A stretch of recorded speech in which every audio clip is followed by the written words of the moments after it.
changing landscape of the housing market in Las Vegas requires a real estate professional that understands how to get your offer accepted, willing to go above and beyond for service and accountability. Hi, my name is Dan French. I've been in the real estate and financing industry for over 13 years. Most real estate agents struggle with answering their phone. Please call me directly, 702-557-6176. I'm available for all your real estate needs.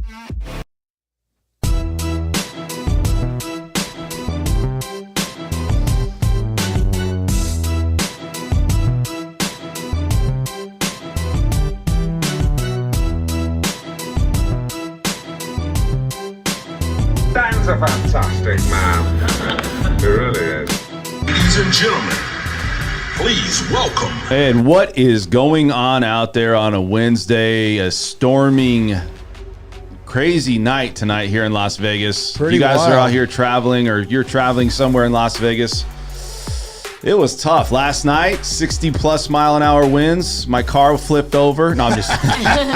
Did your pool fill up with a bunch of leaves? Crazy, crazy times. You know, I'm sitting out there thinking, is this Vegas or am I like in some crazy, you know, what is that Mad Max type movie? Yeah. You know what I mean? It's like all this sand and all this desert. And Yeah. how do you go from 60-mile winds last night to hail today and cold and just really just dirty outside, right? Yeah, freeze your ass off. Freeze your ass off. What's going on, everybody?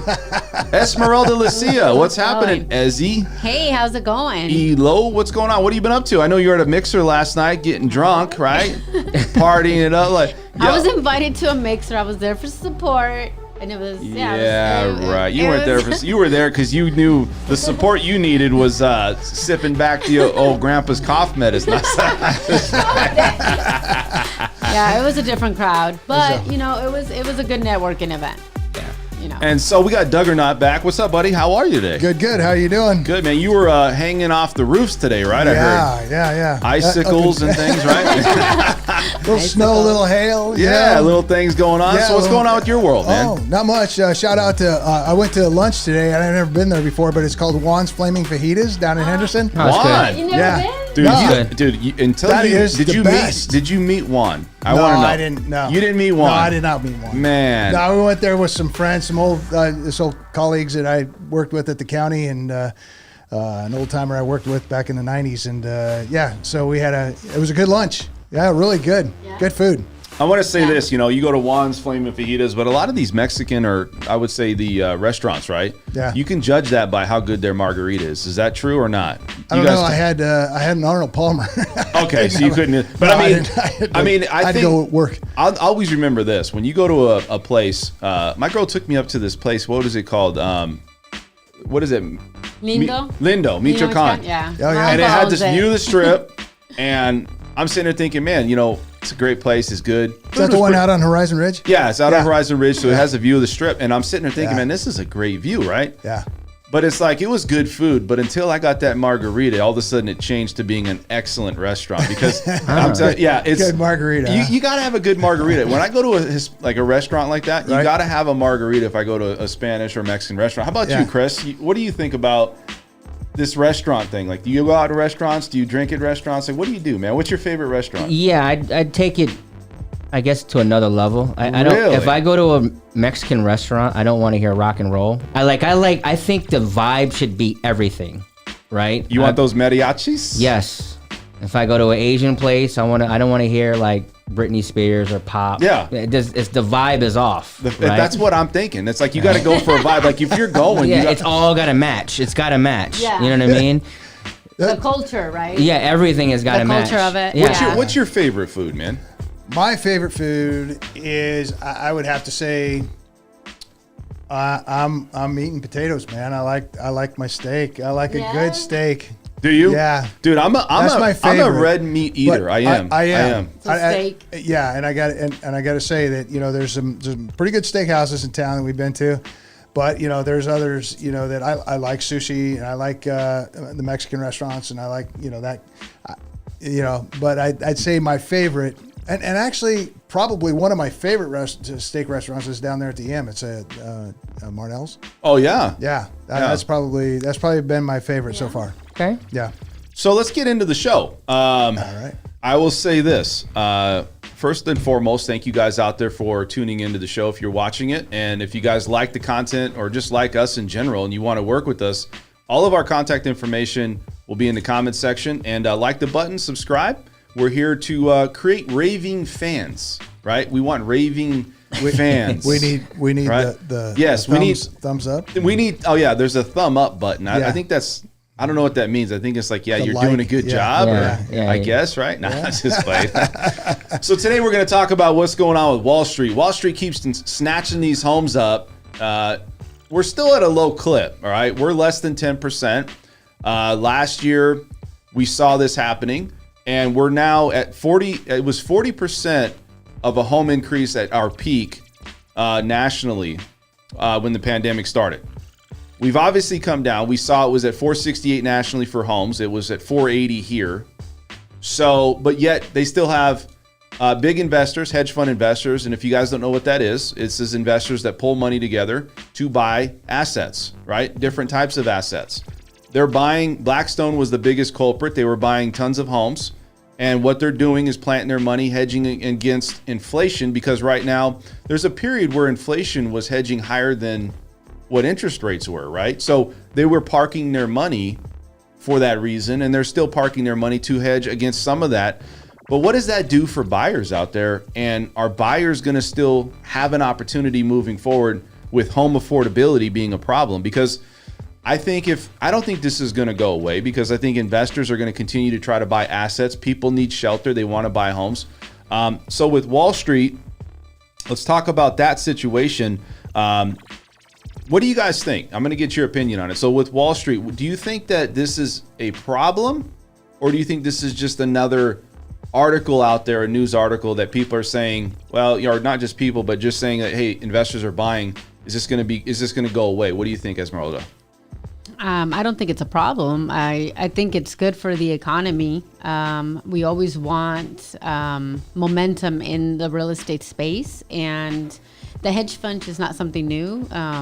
They've been around forever, and they will continue to be. And there will continue to be more groups that are looking to do the same type of investing, which is really buying wholesale, which means that they buy multiple homes, right? Not just one or two. They're looking to buy, they buy 100 at a time, 20 at a time. But that creates momentum, and that's what kind of fluctuates in real estate. So I think it's a great thing. I'm not against it. You're not against hedge fund investors buying up single family residence homes now. Now, If it becomes a problem, though, where they continue to keep buying in bulk, we all know that they're doing this here in Vegas quite a bit. They did it during the last crash. Yeah. And that's when I was doing a lot of inspections on that stuff, and they were buying them.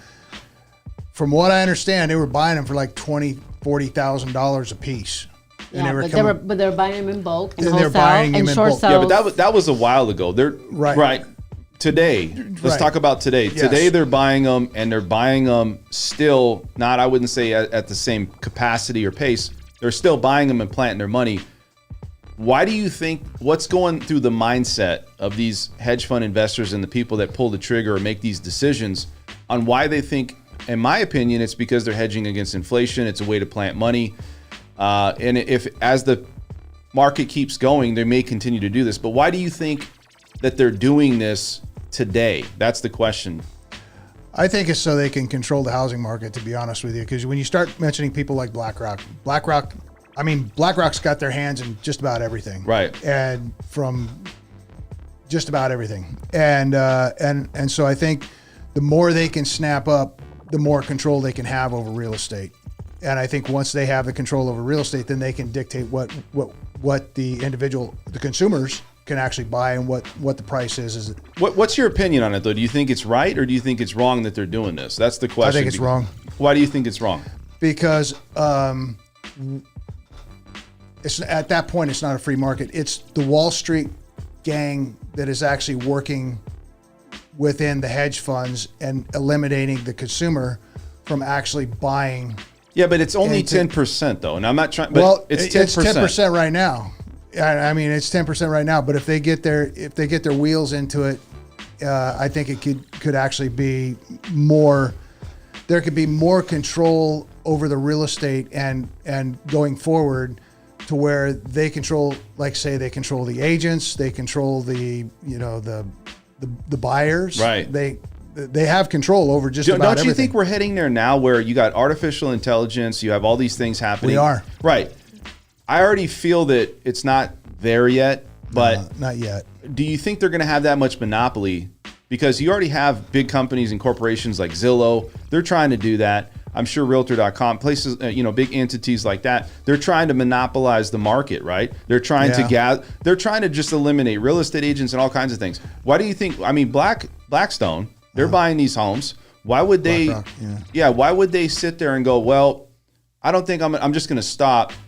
If they can figure out a way to buy all these homes and have people renting for, I wouldn't say for life, but we're starting to see more people that don't have options where they have to rent. And I understand it's 10% or less than 10%. Right. But at the same time, is this going to be a thing where we go down the road 5-10 years? If you don't buy a house today in the next 5 or 10 years, are you shit out of luck, basically, right? Yeah, that's a good question. That's the question. It's Yeah, not, it's it not is. affordable. What do you think? You it think depends- people are going to be shit out of luck in 10 years? Well, I don't know. It just depends on, the regulations they put on, hedge funds, venture capitalists, whatever you want to call them, how much they can actually buy and then leave for the consumers to actually purchase. And because the 70s, the 60s, the 70s, it was about, in the 80s, it was about buying properties to become wealthy. And a lot of people, I mean, look at Rich Dad Poor Dad, look at Robert Kiyosaki, he made his wealth in real estate. Not as many people are doing that today, I don't think. I think they're doing it in other ways, but I don't think they're doing it through buying and selling properties or, doing that whole thing as an individual. I disagree. I You think disagree? Why? Yeah, because I think people are using real estate to make money. They were flipping. There was a lot of flippers. There were shows, and it's still continuing. And There's flippers today, though? I wouldn't say the same capacity. well, of not the flippers. same capacity, but they always will be. There will There always, be. I'm not saying, and there always will be flippers. Yeah, always. There But will I always be.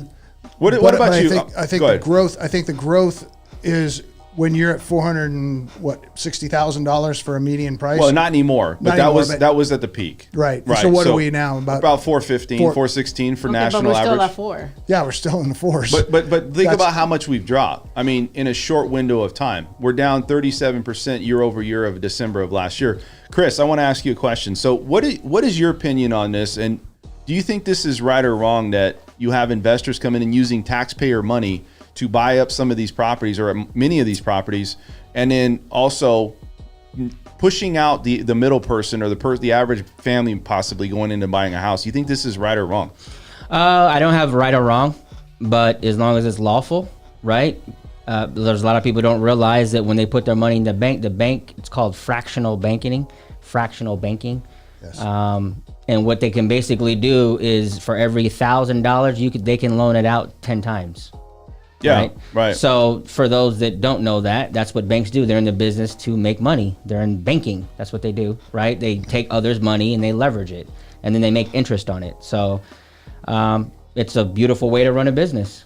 So you're okay with it? You agree with what is going on here? You're fine with them buying up the properties, or you're not? Yes, I'm okay with that. You're okay with it. Yep. So what about these people though that look at it and go, home affordability is going away. It's pretty much gone away, even though we've come down. I think a lot of people are banking on that these properties, not just in Las Vegas, but across the country, are going to come back down and to more of a sustainable living payment or at least cost, because prices of homes, the sales have gone down. We're going to talk about that here in a bit with Las Vegas and just across the country. But you look at this situation, you are okay with it. Doug, you're okay. Or I'm sorry, Esmeralda, you're okay with it. You're not okay with it, right, Doug? Okay. No. So I would have to say that I can see it both sides, but I'm going to probably lean towards I'm not okay with it, only in the sense that I don't like them buying houses in bulk, because I feel that, is it really creating an opportunity for people to have a common ground to really make an offer on a house and really get a solid offer out there? Right now, home affordability is not there, so they're really planting their money. You brought up a good point. You said, well, people always use this as a vehicle to build wealth, right? Go ahead. But home affordability is there, right? What you can afford and what you want are two different scopes. And what people do is that they look at what they want and they use that as a way to say they can afford it. You see what I'm saying? They cannot or they can? No, they can afford it, but they got a $900 Tesla payment or truck payment, and they got this and that, and they blow their money, right? Yeah, that's a good point, They're Chris. not wise with their money. You see what I'm saying? So, if I do that, then I can't have my, my Tesla. Oh, I don't want that, right? It's got to work until they're not willing to adjust certain things to make it happen. Go ahead, Doug. So that you made a good point. It's like I don't think people are really willing to sacrifice today. I mean, when we're growing up, it was like even when I started my business, I was down to beans and rice. I was just down to nothing to get to where I wanted to go. And I don't think some people are not willing to sacrifice to that point to get to where they want to be. I don't know. Is it sacrifice though? Because it is. Well, let me say this. Yeah. You're looking at it, and I see your guys' point, but I'm gonna also disagree in a sense that I don't feel it's just that. I feel that you have inflation, cost of living's up. I mean, I was talking to somebody the other day. They have a $460, just an average home, $460 power bill, right? I understand it's Las Vegas. Insurance has gone up. Cell phone bills have gone up. You go to any store, everything you see has gone up. I don't know if it's just necessarily that you can't budget. I think when you're hedging inflation and inflation's a problem and it's running rampant, it's still an issue, even though it's come down. Right. You still have to make decisions based on what is the economy and what is the world doing. It's not just about you personally, because the world's going to affect you just as much as yourself if you're not being that person that's being, maybe smart with your money or saving in proper areas or maybe not having a high car payment. You have to understand there's a combination of things happening, meaning layers. You can only control what you can control. I just don't know if that's the only thing that's going to keep you from buying today, and that's why you should do it. I don't promote like not having coffee. Like there's something out there like don't do coffee. That's right. Garbage. That's stupid, right? If you want coffee, drink coffee, right? That's good. You're not gonna save any money, fucking not by having coffee at Starbucks. That's ridiculous, right? I'm not telling anyone to like, sell your car and ride the bus. I'm not preaching that. But a $900 car payment, most people are overextended. Dan, I agree with you. They can't control other things. But do you think it's because that they chose to you live a lifestyle, right? The water shuts off your business. Maybe you're pandemic, whatever happens, like that's kind of extreme. But let's just say the world, it's harder for people to spend on something, a product that you're selling or giving out, and people can't afford it. They just can't afford to say, hey, you know what? I was going to the tanning bed. I can't afford a $15 or $30 a month tanning bed. Hey, I was going to go and join a gym that's a little bit more expensive that was $100 a month. Now I got to do 30. I think people are trying to figure out, hey, I'm going to cross off whatever. If I'm not watching, Netflix, I'm not going to pay that. I'm not going to pay the Prime membership. It's more about what are the things that I can control. But even then, it's still not enough, because if you look at the cost of living, we can't control. That's where your consumer price index comes in. That's where all this stuff comes in. And now it's like, well, when you talk about home affordability, it's not just the mortgage payment anymore. It's about, can I sustain all the increases that's gone on in my life and then readjust? The only way I see people doing it, you have a household of 1 or 2 people working, you need that third income now. Somebody's got to maybe work a second job if you want to live a comfortable life. Well, people don't see the value in it. That's what it is. I agree with you, Dan. There's certain instances, but I can assure you that most people are overspending on a bunch of dumb shit. I think that 100%. I would say that's 100%. I would agree with that. Right? I would people want the fly ass house, right? They want I don't want to get that. Right? Yeah. Oh, I don't want that. But also, I think too that people overextend themselves going out to eat all the time. There you and go. That's really expensive going out. Like you gotta buy drinks. Like you gotta get an outfit. Always getting the latest phone. Like they gotta stay up with that. Yeah. That laptop you had was fine. Like they trade that shit in, get another one. You know what I mean? So do you think? And we'll end this on this topic, but we have a few other things we need to discuss. But Blackstone buying all these properties. You guys, half of us said it's okay, half of us said not. But I want your guys' opinion on it as far as, do you guys think this is going to really affect the markets in the housing market down the road? I do. In the years to come? Because I think, I feel that it may, but we don't see enough evidence yet. Like, we don't have enough evidence that says it's really affected in what way? In the sense that they're going to push these properties. Because look, you're renting right now, right? If you're a renter and let's say they buy these houses, they're going to keep pushing rents up. to where you can't afford to buy a house. Where you can't afford to buy a house, and that's the problem. You can't save money. That's the issue. The issue is that they control the asset, they control the housing, the rental market. Again, it's a very small margin. Slippery slope. Yeah. So I mean, that's what I'm thinking. Okay. You have no words to say? No, I think okay. So I had a client, and we could wrap it up. Yep. Regular job. He had $90,000, and I said, "Man, how did you save up that much money?" He goes, "Man, you know what? I bought a Dodge Caravan." Yeah, and he converted it into he lived in it. Oh wow! Right, for 2 years. Good for him. Right, for 2 years. And then he had a membership at the gym for $10. That's where he showered, washed his ass. Right. He had a little thing. Damn, that's extreme cuts though. So what? And he's got $90,000 to put down on a house. I can't knock it, but that, I mean, think about it though. That's a lifestyle change. But that was important to him. Yeah, I mean, it's a lifestyle See, home change. ownership was important to him. So we save for the shit that's important for us. I agree with that. At the end of the day. That's a good point. What about you? You got anything to say? Do you think this is a problem down the road, Doug?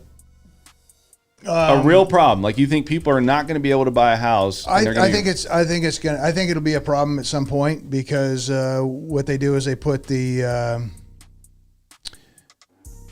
rents up there. It's kind of like when I had 4 rental properties and I needed to make my rent was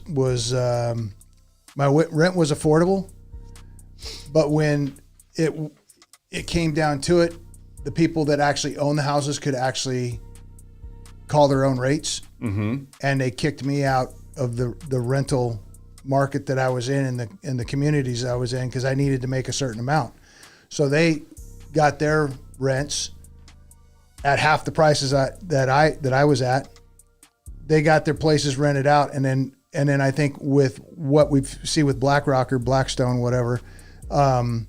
I think what they're going to do is they're going to kind of do the same thing where they're going to control the housing market, get in cheap, and then they can raise it to whatever they want. Real quick, I want to say this. So we had a question. So before we move on, I'm going to get your opinion real quick. You think this is going to have a problem long term? No, because I think that the way the government's set up, they always figure a way to have ownership, home ownership. I think that they'll figure out a way to help. All right. So the reason I'm doing this is before we get to our next segment, I want you guys first off, if you're out there and you're watching this podcast, please hit the like button, subscribe, give us some love, right? We need to answer some of these questions, okay? So let's go through this, and we do have some questions here, so I'm going to try to scroll as the best I can. So the first question, hold on one second, is at the end of the day, those funds will have to compete with the market. He's talking about the hedge fund. The funds that they use will have to compete with the market. That's a good point, Paul. That is a good point.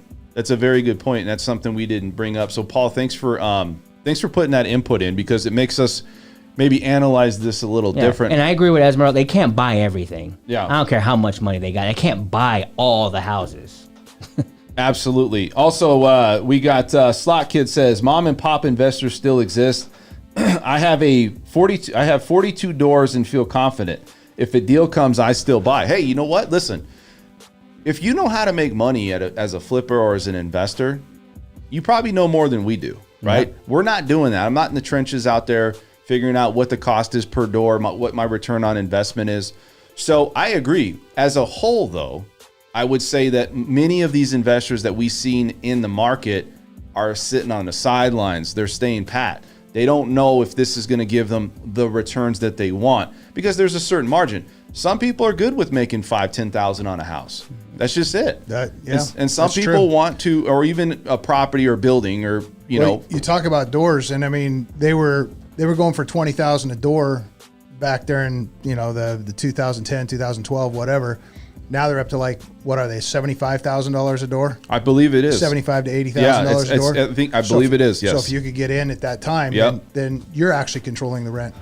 That's a good point too, and thank you so much. Hey, Paul, that's a great point. Slot Kid, you made a good point here. MB, testing the new keyboard. Can you see the text? Absolutely. We see you, brother. We are seeing you people out there. You guys have a voice. If you guys want questions answered, or if you want to chime in on us with us, then let us know. Give us some things to talk about. Also, we look at running at altitude. Investors are buying up the most affordable properties and renting them out, making it even harder for first-time home buyers to get themselves into housing. That's exactly my point. My agree. point is that if it continues to go down this road, I disagree in the sense that I don't feel that they should be able to do that, and there should be a cap or a capacity, because right now they're not. I'm not going to go down this rabbit hole, but they are using some taxpayers' money to help, invest into these properties, which is crazy, and then renting them back to these people that can't afford a home, Right. and then raising rents.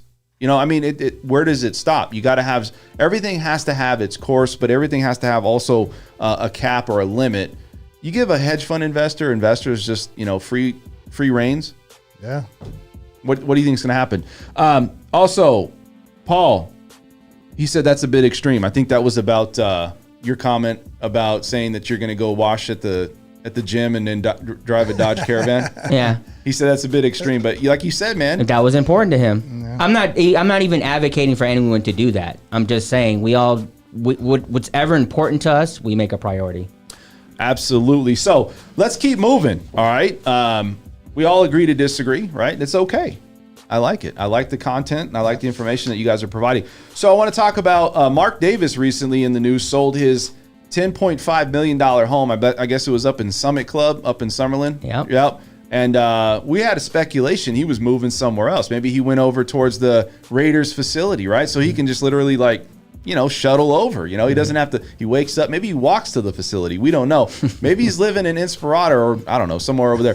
Where do you what do you guys think, man? I mean, he's the owner of the Raiders, if you guys don't know, and he sold his house.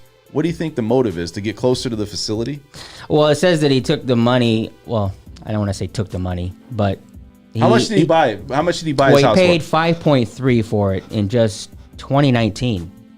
Yeah. Or 2021 or something like that. Damn. Whether it's 29, it could be That's a hell of a it could return, be 2010. $5 million in a couple of years. It could be 2010, right? I guess it's like they say, it takes money to make money. Yeah. So he doubled his money, and he's building a massive, beautiful home, and it looks like a little Raiders mini stadium in Dragon Ridge, like Esmeralda said. See, you know what? What about you? Dang, I was right. Yeah. Dragon's Ridge? Yeah, Dragon Ridge. Yeah. I said he's probably moving to Dragon Ridge, and I was right. Yeah. Hey, what do you guys think?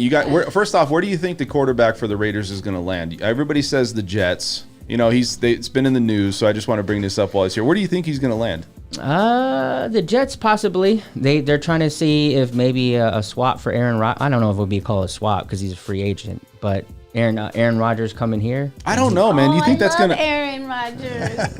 I don't like him, man. No? He's too pompous for me. Like I don't know. He's not. I don't dislike him. I just don't really care for him. It's just he's a kind of a.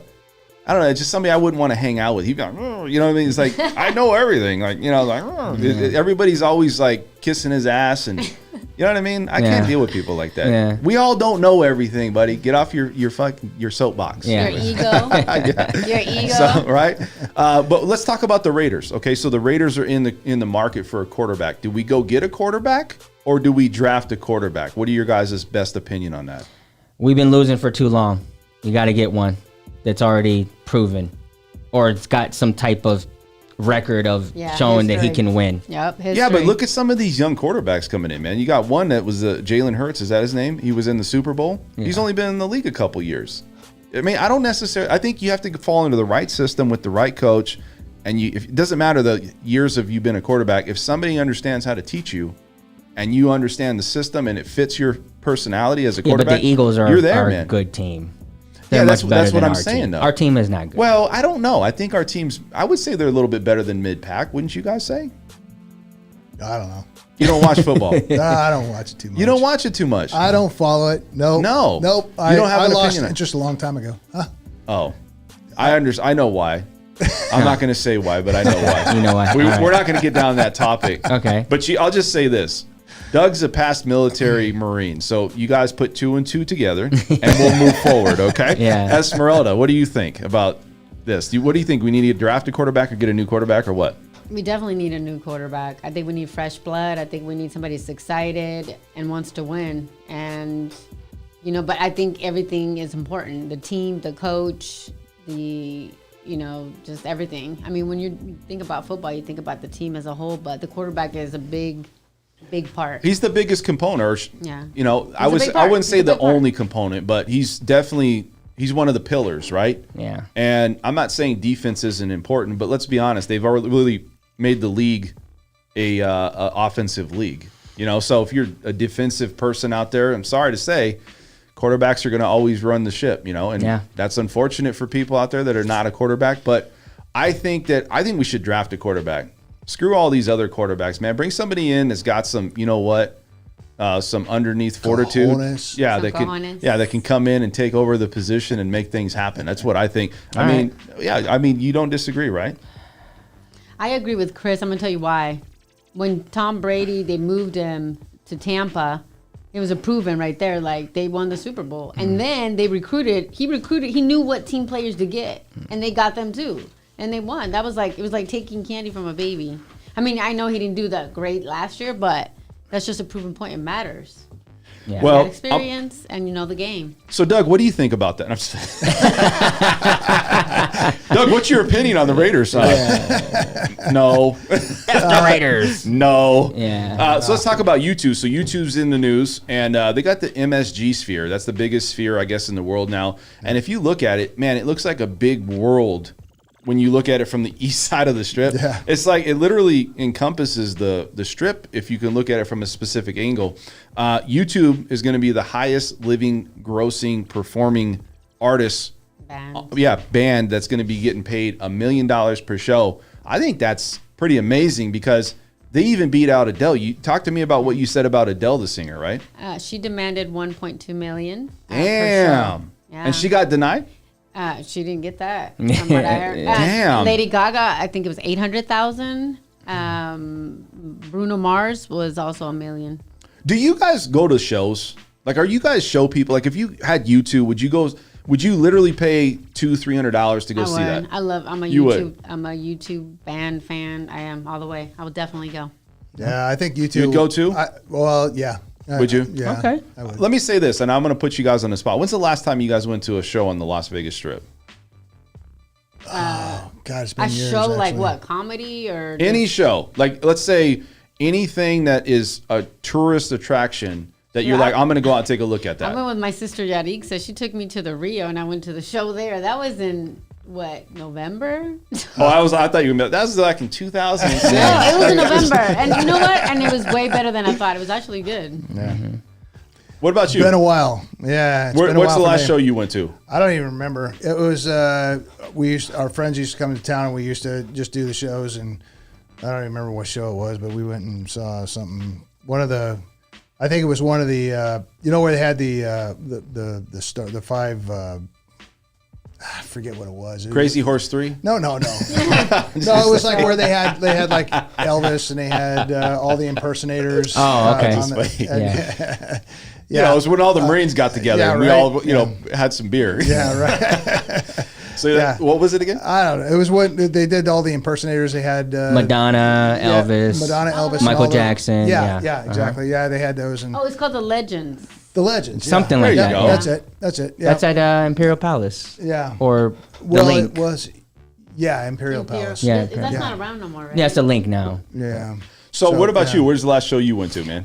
Fiance and I went to Joe Coy at T-Mobile. Oh, was that sick or what? It was good. Really? It was good. Sold out. Tickets expensive? What's expensive? I don't know. It's like north of $200. It was over that. Okay. I think $200 is like that breaking point where it's like that next tier, right? Yeah. It's like anything under that, it's like even at like $100, I would say, hey man, it's got to be a good show for me to spend $100. What about how close you sit? Does that matter? It does, man, because I need glasses. No, I'm just, just like, So if it's $500 to see your favorite artist and you're up close, now it's no longer expensive. Here's what I can say. So I'm a big dirt bike fan, right? So I'm a big weirdo with that. She always calls me a nerd because I go out. I'm like, dude, I'm like watching. I can literally go to sleep and I'll watch dirt bike races and stuff that I used to watch and all this kind. It's just weird. But I'll go to a show or go to a race like that, and they have them at Anaheim. They had them out here in Las Vegas. Yeah. I wouldn't mind spending, $300-$400 on a ticket. There you go. See? Because you know why? If the value to you is there, you're going to spend it, and that's a memory you can't replace. Yeah. And that's the same for you. You must like what is it? Joy Coy? Joe Coy. Joy Coy. Very, He's a comedian, right? Very, very good comedian. Yeah. Yep. He is the only one to sell out at the T-Mobile. Yeah, and Medium. Running at Altitude puts a good comment here. He says tickets are getting out of hand, right? And I agree. Damn it, they need, again. Everything needs a cap. I feel like this world does not have a cap for anything out there. It's like, oh, you know, toilet paper was $5. Now it's like $20. Yeah. You know, you go out to eat, dude. I went out to eat the other day. I went through the drive-through at this thing called Farmer Brothers, right? Oh yeah. Okay. I went through there. I was like, hey, I just want to get, and I understand, you know, the prices have gone up. Okay. This is extreme. Right. I think that the meal was $8 last time I had it. It was $20 because I had a combo. Who goes to a drive-through For $20. for $20 for a meal? That's common now. Well, though. there's Is a, that there's a common? lot of. I think so. Is it? If you guys think it's common out there, man, that this is you go It's through a about 15 drive-through? It's about $15, $16 now a combo. It sounds like fries and a burger and How do you drink. go through a drive-through though? In like your mind, I know we're all not very close in age, but we're close enough where we know what prices were before. Yeah, right. And you can't think in a year or two all of a sudden they're double. I mean, That's a I lot. was Double. pissed off when I was paying $10. Well, yeah, You know, right. now I'm paying. I'm like, wait a second. We went Dude, down we're to- eating home all day, every day. Like we're Yeah, fucking right? get used to it. I you know, right? I'm serious. I'm It's yeah. expensive to cook at home too Yeah. because Not as expensive though. I mean, when you have to. Okay, so I guess if you make a lot, yeah, maybe when you have to feed leftovers like 3 or 4 people, you know, then Yeah, but I mean, I think it's like, you know, even then, I mean, just to justify it, maybe it's because I grew up and I didn't have a lot of things. I had enough, but it wasn't like we were rich. And it's like when you come from a mindset where it's like there's not an abundance of everything. dude, I grew up on powdered milk and Yeah. powdered orange juice and So you may have, you could subconsciously have that in your program, right? As a person that's like, this is just too much. I can't afford it, man. I can go out and spend $20. I'll sit there and look at it and go, why the fuck did I spend $20 Especially on Farmer Brothers. on farm? Well, just on any, on any fast Wait, food. Farmer Brothers, where's that on I feel Charleston, bad. right? I don't know. What? I'd be mad too. Where's Farmer right? That place Brothers is at? terrible. yeah, you could go get a pack of hamburgers at Costco and Yeah. and cook you up some I'm trying to hamburgers think for where there's one on Decatur, right? No, there's one on Rainbow, like not far from. Oh, it's like on yes. Rainbow By across the street Arroyo. from. Right there. From The one on- Eggworks. I that was like, place wait, is that place is not good. I've never Eastern. been. Yeah, Never been. I know. I went there once, and that was DJ it for said me. DJ said he went to Farmer Brothers on Rainbow. It tasted like a reject King burger. Guacamole. I think I I've went there never once. been. Oh, reject Burger King. He said Yeah. guacamole. Yeah. Right, forget about the 15 to 20 for the drive-through garbage. That's ridiculous. Absolutely, man. Yeah. Look, I'm all for like, okay, everybody's got to eat and everything, but how do you justify that price increase per price of whatever that item is for each of these people out there that are buying these products? Like, you got to think for them to create that meal. You think it cost them $5 maybe? Even in the changes of what's going on, Yeah. maybe $5. Now they're getting a huge return because of the, maybe are using the system or using, hey, everybody's doing it. We have to do it too. We got to It's make our called money. inflation, right? Well, but is it they're the- riding the great? It's they're called ri- gouging. The- Is well, it the excuse though? It is. to It's- raise it even more than Well, what that's they what I was probably going to say. Yeah, Right. because they're using that excuse as inflation Well, to raise the price. but and then everything. again, wages have gone up in the fast food. I mean, when my daughter was looking for a job, I was surprised at some places that were paying. I mean, now for a kid, it's a great wage, but yeah. there was like there's Starbucks that pay like $16.50. Oh yeah. Holy It's shit. not like 10 to 11 bucks Starbucks an hour. was? Yeah, so those wages, at least in that sector, have gone up. Wow. Also, In-N-Out pays Target well. pays like 15, 16 bucks. I mean, these kids are making, especially, you live at home with mommy and daddy, Yeah, right? right, They don't have any exactly. bills. Yeah. Yeah. Yep, Absolutely. exactly. I'm in the basement, I don't come out. I'm that 40-year-old person in the basement that just Yeah. hangs out. Mom, is dinner ready? Yeah, my daughter has more in her account than I do.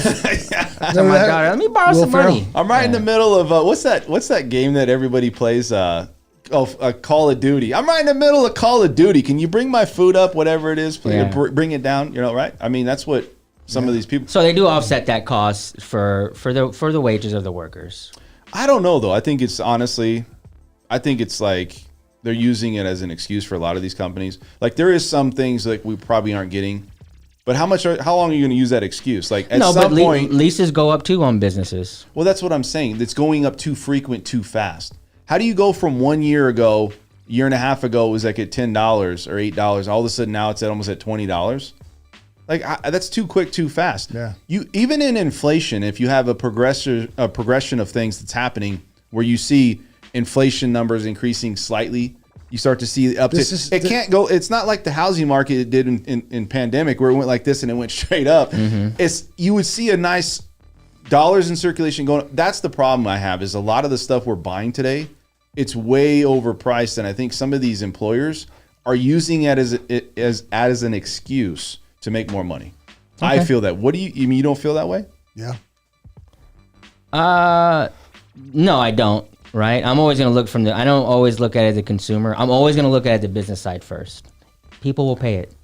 People are going to keep going through a drive-through. You're going to go through another drive-through. You're just going to go through a different one and be pissed about it again. You'll just keep paying it. All right, I'm gonna quickly I'm gonna jump or not. Yeah, right. He will. I'm gonna jump to a quick commercial. So let's see if we can get this commercial in real quick. Hey, hi there.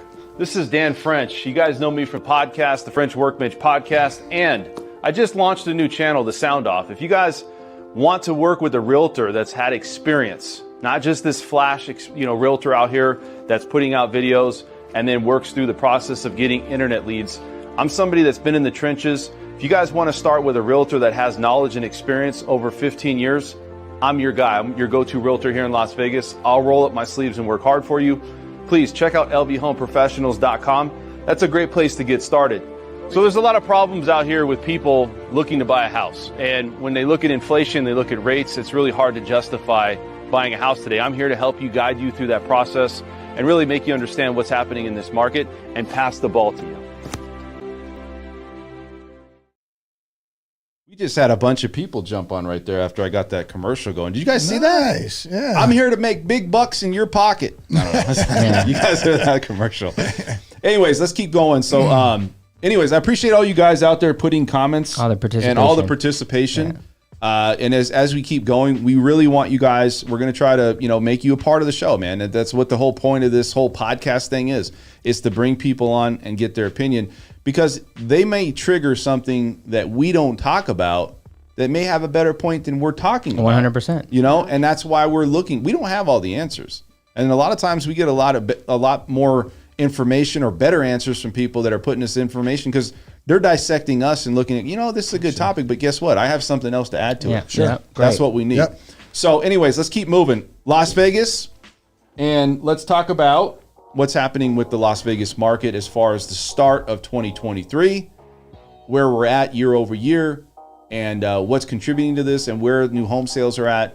Also, where do you think we're going to head next quarter, right? Because I think that everybody's saying buyers are picking up, a lot of activity. Now, year over year, we're down 37%, right, on home sales. Okay, that's for resale. Believe it or not, there's a lot of new homes out there, and we've been talking about this, that builders are kind of withstanding the storm, right? They're getting people in to buy their houses. They're offering incentives. They're not going to come out and say, we're going to give you everything, because builders, they're a business. They want to make money. But if they don't have something moving, they're going to give you a deal. I guess the question is for you guys is the national average right now is about 416,000. Here, the national or the median price, this is the median price home for a resale, is about 425,000. Last time I saw it. Is that still too high? Can people still, like, if you're living in Las Vegas, we all know that a lot of our buyers come out of state. You guys know I'm a relocation realtor out there, California. If you're out there in Washington, wherever, that's where my bread and butter. See, there's one thing to that your relocation thing. From what I understand, some of these companies are actually, everybody worked away from home. Everybody worked, at home on their computers, and some of these companies are actually taking their employees and making them come back into the office in some of these areas around the country, right? So they're no longer able to work from home. They got to come into the office and work because they want. That's a good point. Yeah. So what's happening? What I've seen is that those prices on those homes aren't dropping but they're moving back into the city because a lot of people were moving out of the city and getting out of the city because they could work from home. So that's going to be another phenomenon there, is how long will those prices last in Timbuktu, you know? That because they had no problem selling their house in the city and going out and paying a fortune for the house out in BFE. And now they've got the price of that house, and now they're required to come back into the office. So they got the price of the house that they paid, maybe overpaid for that area. Yeah. I mean, I got a story about that. So I had somebody reach out to me, and they were like, you know, we left Las Vegas and we sold our house for a premium, right? Peak of the selling time, right? Right. Went and they moved to another state. Found out 2 years later, year and a half later, this is not for us. We want to move back. Okay. What the same house that you're trying to buy is not the same house that you bought, that you sold, right? But also you got to think now, what does that market look like there? Can they get the same sale to get enough money to move here and buy the house, or at least equivalent to what they had before? Yeah.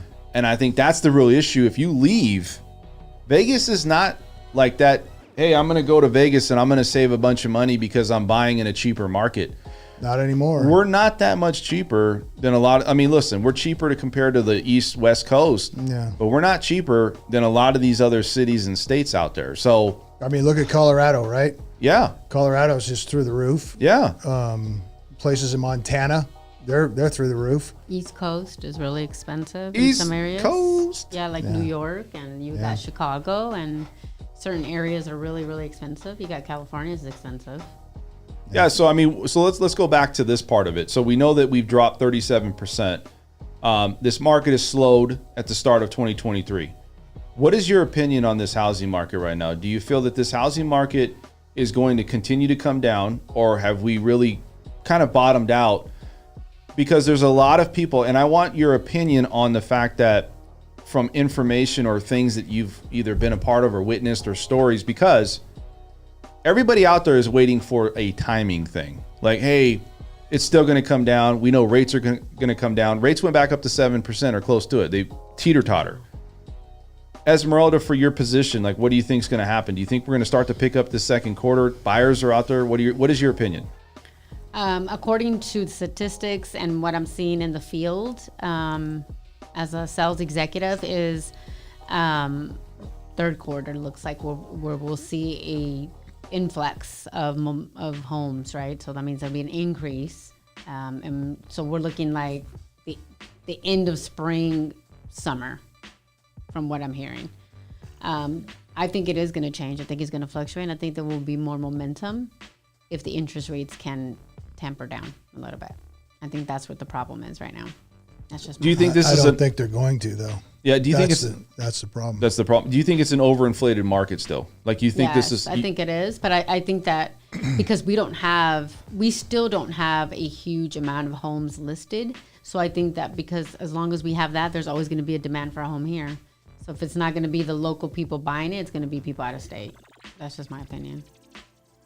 So do you think it's going to be a good thing for people to wait, or do you think they should buy now? Because I want an understanding of people out there. I try to go in the mindset of what people are thinking and try to relate and understand why they're waiting on the sideline. I think you should buy. I think if you have the money, you could afford it, and it's the house you want, I think you should buy it. You could always refinance later, because if you wait on the sidelines, when you're missing out on tax breaks, and you're missing out on probably the home you really like. Yeah, but I think, look at it like this. There's so many other ways to make money. Doug brought it up earlier. Is really a house a way to make money long term? Everybody needs shelter. I think it's a great place to plant your money, but are you looking to say, I'm going to make a return on your money by using or buying a house? Well, I'm not saying like I'm just saying if you're looking for a home to live in, I'm not saying, hey, this is the time to flip and do it just depends on the situation and depends on the actual home, right? But if you're looking to live somewhere, this is your home, your shelter, you should buy it when you can afford it. It doesn't matter what the market is. Yeah, I mean, according to this article, they were saying that the housing market as a whole has slowed down. It's not just in Las Vegas. It's everywhere, right? So we know that the markets are slowing at the start of this year. Sales are down. And do you feel that sales will continue to be down going into the second and third quarter? Doug, what do you think about this? Yeah, I was towards the end of last year and last quarter. I was thinking maybe this thing would turn around in the second quarter. I don't think it's going to do that. I think it's going to be towards the end of the year now. So is it a confidence thing? Is it a gut feel thing, or is it just hey, you know what? I don't see anything in the news. I don't see anything leading to the fact that you know they're going to drop interest rates. Inflation keeps going up. The Fed keeps raising, 50 basis points, 75 basis points, and I think inflation just keeps going up, and I don't see it turning anytime soon unless somebody gets their head out of their ass and starts thinking about how to get the economy, the recovery in the economy. It's just spend, and I don't know. It's hard to say where it's going to go, but unless somebody can turn the economy into a more of a quit the spending because it's just killing the it's raising the inflation rate and it's killing the economy. So you, just to answer your guys' question before I go over to Chris, do you feel that the housing market to buy a home has definitely lost its luster amongst people buying, and it's smart? Do you think it's smart to wait right now to buy a house? Some. What do you mean some? Well, because my kid, he's 23. He's happy renting right now. He doesn't want to buy. What about you? You think it's smart to wait? That's what everybody thinks they're doing the smart thing. I just think it depends on your situation. I think it's your situation where you're at, financially where you're at. I think being stable financially is going to be a big key to that, whether you wait on the sidelines or not. It's just Chris, I mean, you talked about this article, and we've had a little discussion before the show about it, and I see it slowing down, but it's natural. I think during the first quarter, it's never like it is during the third and fourth quarter, or even the second quarter, really, second and third quarter. But is this just a different hit? Like this year hit different in a sense of how slow it is, and is this the same? Is this going to be the year we think it's going to be the same way, and that's not going to change, like Doug said, till 2024? Well, I think the fear mongering has a lot to do with it. So even people who may possibly want to move forward, they're like, well, I don't want to buy a house, and then I get buried in it. That's one. Two, the price of the home has nothing to do with it. I mean, it's the interest rate. I agree with Esmeralda. I don't even think it needs to go to 2 and 3%. I think if it hits 5, people are going to be on it, right? What is pushing them out though? Because like 5 is not. I mean, it's a different, right? It's a different cost. Okay. But why is it so different from 7 to 5? Like if it was 7 to 3%, I would say, dude, that's a drastic. 2% is drastic over a 30-year term. That's significant. Yeah, but I don't know. To me, that's still higher than what I'm accustomed to, right? I mean, you got to think that the last 10 years, everybody was on that 3 to 4%. No, but it hasn't been 3 to 4% the last 10 years. Well, but it's been low. It's been low, right? The last 10 years, not that low. Not that 2-3% that we had during the influx. That was like, that doesn't happen all the time. So, but it's been. Let's say this: we've been spoiled, right? For the last 2 years. Well, Only because of I the would say pandemic, 10 years, though. and I'll say why is because we have not been over 5% over the last 10 years. I would say this is the first time I've seen it over 5% in the last 10 years of this housing run that we've had. Now we're at 7. And I agree. If it gets back to 5, I think people have more confidence. They'll start buying again. Yeah. I just don't know, like, in a mindset of people out there, if it's just that means it's payment. That means they're sensitive about what they're paying every month, right? Okay. And again, that comes back to affordability. And now it comes back to, hey, does this make sense to buy a house, and is it really a smart investment? I think people want to time that out, and I feel that it's just not on the table right now because I don't feel the confidence is there with people. I don't think it's going to come back anytime soon. Look, if you're leveraging, there's a difference. If you're a first-time home buyer with just trying to pull some money together, right? You're trying to put some nickels together to buy a house. That's a different position to be in than, hey, I already have a house and I'm rolling my money over or selling my house, or I've already put my money into a house that's created some type of equity wealth. I think going out there and you're trying to buy a house and you don't have anything to start off with. Maybe your parents can't give you the gift fund. That's where the issues are at, is I don't know if I can afford it because of that reason. Because You're talking about because they don't have any money? Because not just the money, it's just the rates are too high. But you just And hold on, the rates are too high. And then when you take the equity in the house and you roll it over, it makes that mortgage payment a lot less because you can put money into that house. Where if you're going to go put 5% down, that's where you come in and say, yeah, you're absolutely right. That 5%, that 7% is just completely too high because you're going on a 95% loan to value house versus I'm selling a house and I'm putting 50, maybe 30% down. And now my mortgage isn't what people think it is. That's if you're buying a mortgage. Some people can roll it over and buy cash again. That's what these people are doing. They're trying to get cash, a cash deal. So, I mean, is there more that you wanted to say about it? Yeah, I mean, also, what you see is not always, I think people aren't proactive. They react, right? So they see, the market's, not good. It looks like shit. Oh, houses are tanking. Interest rates are high. China's taking over. There's balloons in the sky, right? There's a lot of noise and there's a lot of distraction, agree with that. right? You guys agree with that? Instead of being like, you know what? I do want to get a house. Let me see what it would take. People aren't even taking that step, right? Hey, listen, I can swing $3,000 a month. What can I get for that? And then they reach out to a professional to find out what that looks like. Hey, we can get you closing costs paid. We can get you, $50,000, $60,000, $75,000 off the listing price, right? Get you some money, maybe even extra money, right? That's happening, right? I just sold a house in Pahrump several months back, and it wasn't even how it is now. If it was now, we probably would have got the house for free. Really? Straight up. We got like $80,000 off. And it wasn't even a struggle. It wasn't even tug of war. It just was, we asked for it and got it. Yeah, you don't know what you're going to get till you ask for you got to it, right? ask. And so if you don't have the right person representing you, you know what I mean? Then you're not going to buy a house. It's like, oh, well, everything's fucked up. I'll just wait.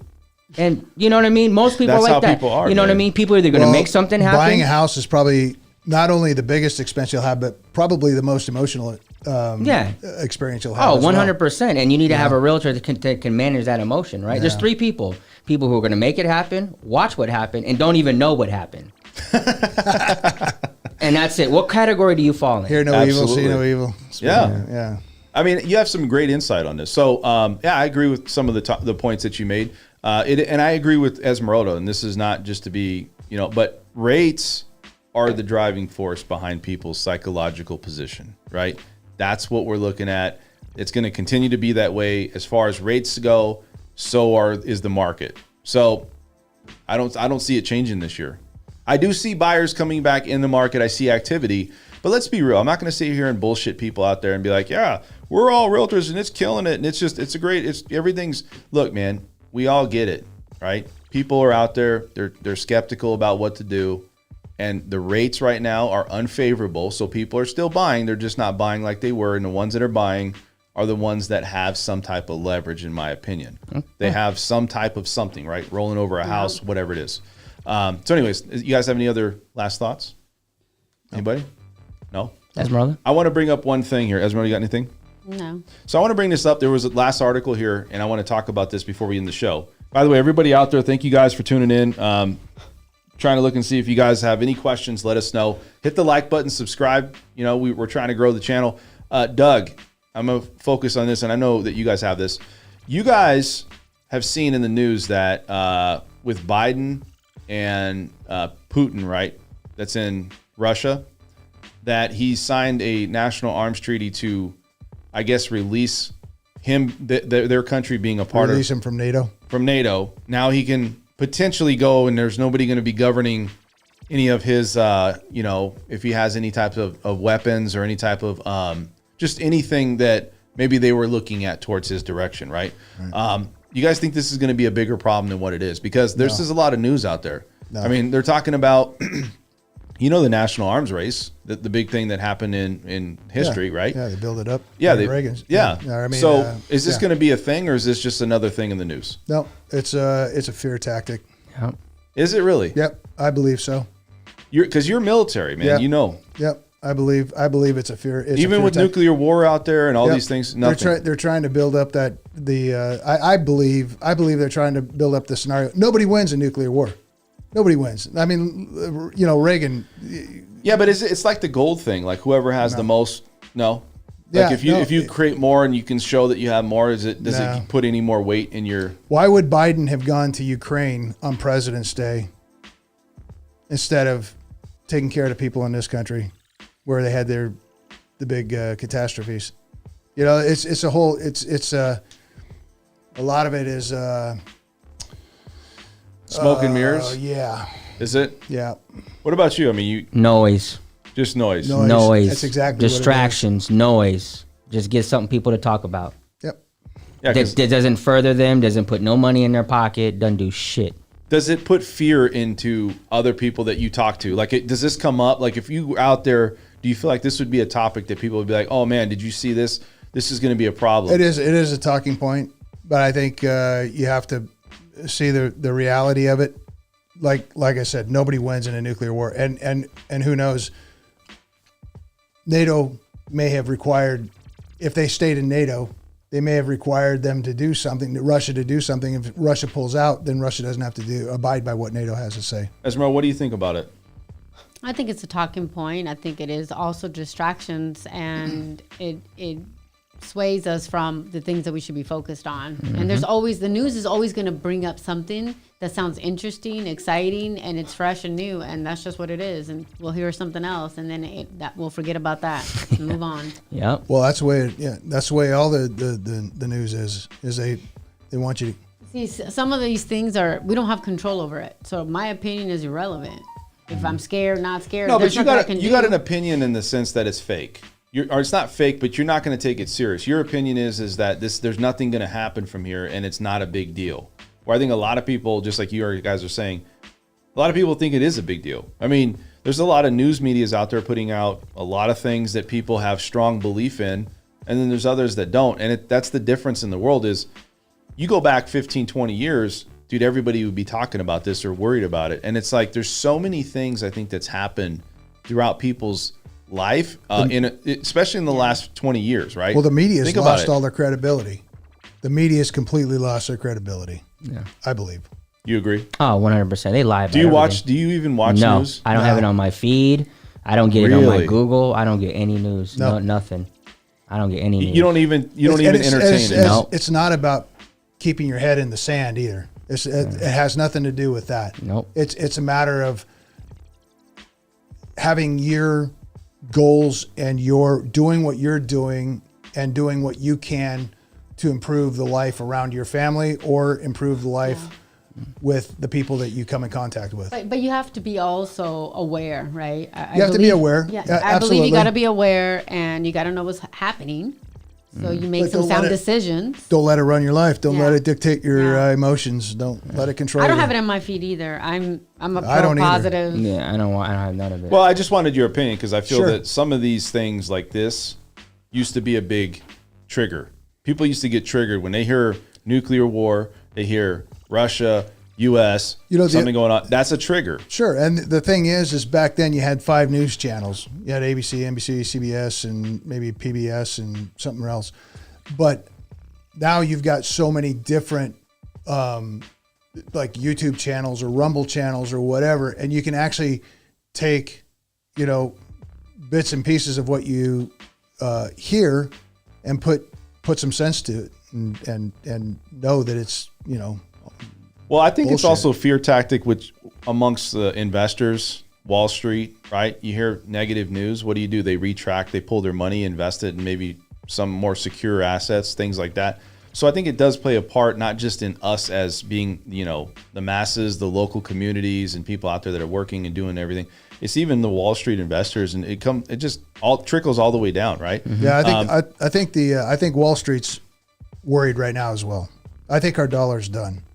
And I say that because of all the, we used to have the petrodollar, right? Mm-hmm. And everybody buying oil from the OPEC countries and all that other stuff had to use the U.S. dollar. Well, now it's got to the point where Russia will take rubles and they'll take gold. Yeah, they'll take, right. and It's you not got the all standard It's anymore. not the standard. The U.S. dollar has been. Or the Is that US is that official now? Where Yeah. Could that be in contribution of why we have the issues we have with Russia? Could that be one of them? I mean, I don't know. I'm not. Well, look at who was it? Gaddafi or Saddam Hussein. He wanted to go off the U.S. dollar for petrol oil. He wanted to use gold. And and some of the news out there, and I don't know if you have anything to say about this, Chris. There was a bombing, and it was U.S. They were saying the U.S. did it, and it was something for, I guess, some oil, something underneath the sea that they bombed. That was a real big thing. And they said the gas line. The gas line, that's what it is. And they said that the U.S. was responsible. They didn't come out and say it, but everybody's speculating it's the U.S. It's like, why are we having so many issues right now with Russia, and then obviously it'd be China, but is it, these are the things that people have to consider. I mean, sure. I don't know. I'm not saying I'm a conspiracy person, but I'm just saying you got to have an open mind, I think, in this world, because there's too many things happening, right? To be called a coincidence. Well, yeah. I mean, something's going on, right? I mean, to have this go on and all of a sudden you have the arms treaty, I don't know. There's just a lot of information. What do you have anything to say about it? It's a business. Countries are businesses, 100%, and they're all in business together. It's a partnership. You think so? And what happens is like when they don't like something about the agreement that was had, and now they say, "Oh shit, damn, that was a bad deal. I want to renegotiate." We're not renegotiating. That's the deal we have on the table. Right. And so that's why you see these things happen. Like they're friends with China. Like these guys are friends, man. I don't what, care about what anyone says. Like they're friends. And I don't mean friends like buddies, but there's an understanding, right? Like there's a way that we're going to do this to profit Putin for could each other. fly over to this country right now and no one is going to touch him. Well, it's look fine. at Zelensky. He came over here. Yeah, it's fine. You know what I mean? No one's going to kill him. The government's going to protect him. Like they're everyone. It's a business. Yeah. You think the same thing? I think there's business that are generated based on those circumstances, absolutely. And I think sometimes they're triggered on purpose because there needs to be new creations on. If you think about, if you go back to what happened with like the Bushes, how many businesses were developed by them themselves based on those wars. I hate to say it. Well, here's the only question I have is you go into the White House, if you're a president, you're supposed to make $400,000 a year. And then when you leave, you look at that president 5 years later, multiple million. Dude, they're living on what is it? They're living in Dubai. You know what I mean? They got the yacht. You know what I mean? Everybody's writing a book. Good for them. Yeah. Hey, listen, it's a business. Yeah, it's a business. Dude, if you think a president's going in because they're the best person for the job and that's their only objective is to make the U.S. money, nah, man, there's an objective. Everybody says, what's in it for me? Yeah. Right? And I think that's the big thing. It doesn't matter what position that you're ranked at. So anyways, we got to end the show. You guys have any last words? Thank you guys all out there for tuning in and putting out some questions. We answered your questions the best of our ability. You have anything else to say? Well, as always, I enjoy the company on the show, and then also everybody that pulls the show up on the channel, and we always appreciate that, and enjoy coming in here and talking with you guys. Hammering it out. Man. Yeah, man. In the trenches. It's the boiler room. Yeah. Boiler room or podcast. What's going on? Anything else you have to say? You know what? I'm gonna say this. I feel like the president of any country is like the sales rep, right? They're the ones that get all the complaints. They're the face of the company, right? Good analogy. I feel like that's what the president is like for our country, any country. Is they're basically the face of the country, and they take all the hits. Yeah, and that's what they get paid, and they deserve to make. But you'll never see the CFO or the CEO of the company, right? No. You're never gonna know who's running ship, right? No. Yeah. How about you? You got anything else to say? No, I appreciate everyone tuning in, sharing your comments and likes and input. That's what helps the show. That's what helps the algorithm. We appreciate that. Thank you very much. Yeah, we need all the support we can get, and I appreciate you guys. We're going to keep putting out this content, and I enjoy coming here, man. This is not just about getting all these subscribers. Yes, we want the subscribers. We want to be known. We want to be famous. No, I'm just saying. No, but I really enjoy coming here. I really like my thing is this, man, is I with running at altitude, DJ, you got Tim, these same guys that's on here week after week. Really appreciate your guys' support, and anybody out there that's watching the show. If you guys, hopefully you'll tune in, you'll ask some questions, and we'll be able to answer those questions. So on Saturday, we're going to have a great show. We are going to try to put some guests out and get some guests in here. I've been very busy with things, so I think we're going to really try to bring on some more guests here and there. I like to sprinkle guests. I don't want a guest every week.